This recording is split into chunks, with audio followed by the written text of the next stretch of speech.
અમદાવાદ ખાતે આવેલ સિવિલ હોસ્પિટલમાં કર્મચારીઓ દ્વારા હડતાલ કરવામાં આવી છે। વિગતો અમદાવાદથી મળી છે, જે આવેલ સિવિલ હોસ્પિટલ ખાતે કર્મચારીઓ હડતાલ પર ઉતર્યા છે।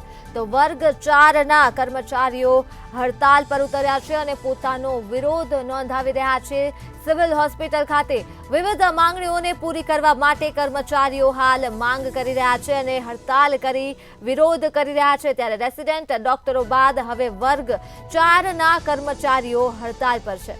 તો દર્દીઓને હાલાકીનો સામનો કરવો પડી શકે છે, કેમ કે રેસિડેન્ટ ડોક્ટરો ઉપરાંત હવે વર્ગ 4ના કર્મચારીઓ પણ હડતાલ પર ઉતર્યા છે। ત્યારે પગાર સ્લીપ, જોઈનિંગ લેટર તથા ભથ્થા આપવાની માંગ આ કર્મચારીઓ દ્વારા ઉઠાવવામાં આવી છે, જેના પગલે જ આ હડતાલ હાલ કરવામાં આવી રહી છે। અમદાવાદ ખાતે આવેલ સિવિલ હોસ્પિટલમાં જ્યાં વિવિધ માંગણીઓ પૂરી કરવા માટે આ કર્મચારીઓ હડતાલ પર ઉતર્યા છે અને પહેલા રેસિડેન્ટ ડોક્ટરો બાદ હવે વર્ગ 4ના કર્મચારીઓ હડતાલ પર ઉતર્યા છે। ત્યારે હોસ્પિટલનો વ્યવહાર ક્યાંક ખોરવાય તેવી પણ પરિસ્થિતિનો સામનો દર્દીઓને કરવો પડી શકે છે, કેમ કે પગાર સ્લીપ, જોઈનિંગ લેટર અને ભથ્થા આપવાની માંગ સાથે આ લોકો હડતાલ પર ઉતર્યા છે।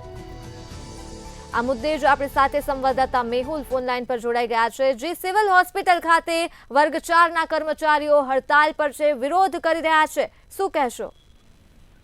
જે પ્રમાણે રેસિડેન્ટ ડોક્ટર જે સ્ટાઇપેન્ડની માંગ સાથે હડતાલ પર ઉતર્યા છે, ત્યારે આજે સિવિલ હોસ્પિટલ અંદર વર્ગ 4ના જે કર્મચારીઓ છે તે પણ હડતાલ પર ઉતર્યા છે। બંનેનું કારણ એ છે કે એક સ્ટાઇપેન્ડની માંગ કરે છે, બીજા 10 થી 12 જેટલા મુદ્દા જે છે તેને લઈને હડતાલ પર ઉતર્યા છે, જેની અંદર જેનો પગાર સ્લીપ મળી જોઈએ, આઈ કાર્ડ મળવું જોઈએ, પછી એપ્રેન જે યુનિફોર્મ પહેરવામાં આવે છે એ મળવું જોઈએ, આ સાથે ભથ્થાની માંગ કરે તેઓ પણ હડતાલ પર ઉતર્યા છે।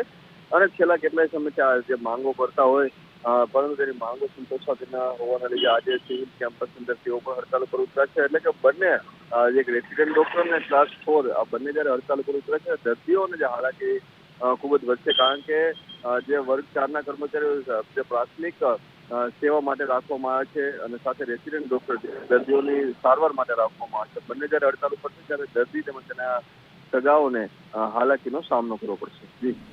જી, વિગતો બદલ આભાર।